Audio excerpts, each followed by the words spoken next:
une des premières classes, ça va être donc, si vous voulez, la catégorie de l'exploitation. Donc on va mettre en parallèle les produits d'exploitation et les charges d'exploitation pour avoir un résultat d'exploitation. Ce résultat d'exploitation, finalement, c'est un des premiers résultats qu'en tant qu'analyste financier, on regarde. Donc tout simplement parce que c'est un des premiers indices qui donne finalement la mesure de la rentabilité de l'entreprise. D'accord ? Donc, pareil, hein, donc là, tout ce qui est compte de charge, ce sera des comptes de classe 6, et tout ce qui sera donc compte de produit, ce seront des comptes de classe 7. Donc là, en l'occurrence, pour le résultat d'exploitation, je vous disais, on prend les produits d'exploitation, et après on soustrait les charges d'exploitation.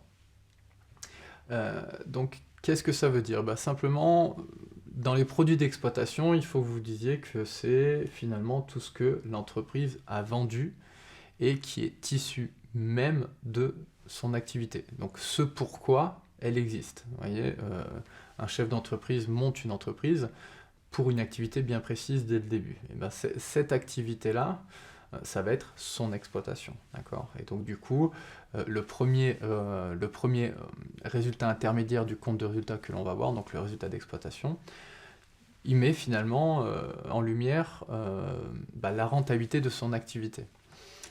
Si vous voulez, pour rendre les choses peut-être un peu plus simples pour vous, s'il n'y avait pas de fiscalité en entreprise, d'accord, donc si tout le monde était par exemple au marché noir, d'accord, et ben en fait tous les comptes de résultats s'arrêteraient finalement quasiment que au résultat d'exploitation, vous voyez. Parce que tout ce qui se passe derrière, finalement, ça va être tout ce qui est lié en fait à des lois comptables, quoi. Et même pour aller plus loin, si vous voulez, quelqu'un qui travaille au noir, en fait, son résultat, ça va pas être forcément son résultat d'exploitation, mais ça va être son excédent brut d'exploitation, qui est une mesure encore plus précise du résultat d'exploitation, et simplement, en fait, il va mettre de côté toute la politique des amortissements. Euh,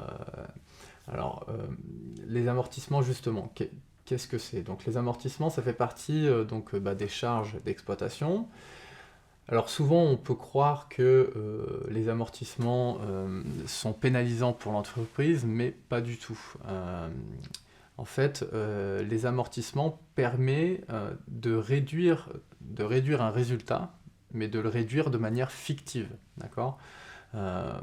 Il le réduit de manière fictive, tout simplement pour que, in fine, comme vous le savez, on paye des impôts, nous, sur le résultat. Enfin, les entreprises payent des impôts sur le résultat. Donc, finalement, sur ce qu'elles dégagent comme positif entre charges et produits. Ces amortissements vont venir gonfler les charges, d'accord ? Et donc, forcément, le résultat, il en demeure que moindre, et donc, du coup, ça fait baisser, effectivement, les impôts. Donc après, les amortissements, comment ils sont constitués? Ces amortissements, ils sont constitués, alors, c'est à chaque fois que vous allez acheter une immobilisation, donc vous voyez, là, on fait appel un petit peu aux notions du bilan. Donc dès qu'on va acheter une immobilisation, pour rappel, hein, c'est quelque chose qui va être utilisable sur plus de 12 mois. Donc ça peut être des ordinateurs, ça peut être des logiciels, ça peut être des brevets, ça peut être l'achat de locaux, voilà, toutes ces choses comme ça, ou même une voiture par exemple, un véhicule de société.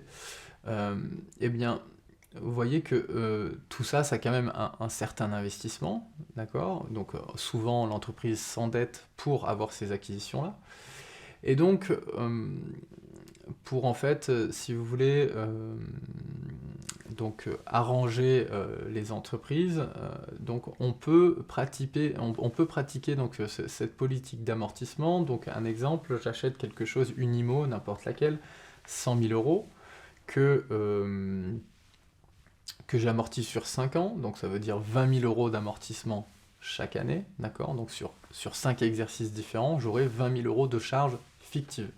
Il faut savoir que les amortissements, ce sont des charges non décaissables, donc ça veut dire que c'est une charge comptable, une écriture comptable, mais elle n'a aucun impact avec ma trésorerie. C'est-à-dire que si moi j'ai 100 000 euros de trésorerie à l'instant T, et que je passe 20 000 euros en amortissement, j'aurai toujours mes 100 000 euros en trésorerie. Les 20 000 euros d'amortissement, ils viennent juste baisser fictivement mon résultat. Et donc, comment il fait? Ben, en fait, il vient augmenter les charges, ce qui fait baisser le résultat, d'accord?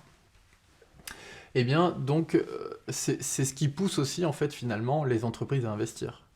C'est ce qui pousse les entreprises à investir parce que, imaginons au bout de 5 ans, mon amortissement est terminé, je fais un résultat, par exemple, de 100 000 euros, euh, quand l'année dernière j'avais des amortissements à hauteur de 50 000, et ben ça voudrait dire que logiquement mon résultat serait aujourd'hui de 50 000.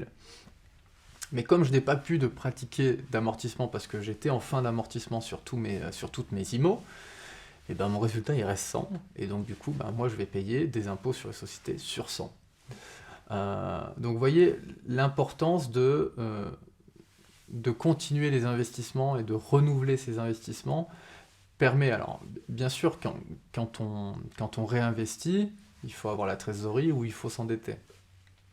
Mais il n'empêche que logiquement quand on réinvestit, c'est aussi pour gagner un petit peu en rentabilité, donc c'est pour gagner en productivité, et logiquement une machine neuve marche mieux qu'une ancienne machine, et donc est plus rentable et dégage plus de chiffres. Donc vous voyez que là sur ce point vous êtes gagnant, et qu'en plus de ça au niveau comptable, vu que vu que vous avez acheté 100 000 euros de matériel et que vous amortissez 20 000 euros par an, ça vient augmenter 20 000 euros, vos charges de 20 000 euros par an. Donc vous êtes doublement gagnant, d'un côté au niveau de la productivité et de l'autre côté grâce à ce phénomène donc comptable qui fait qu'on va venir augmenter nos charges de manière fictive.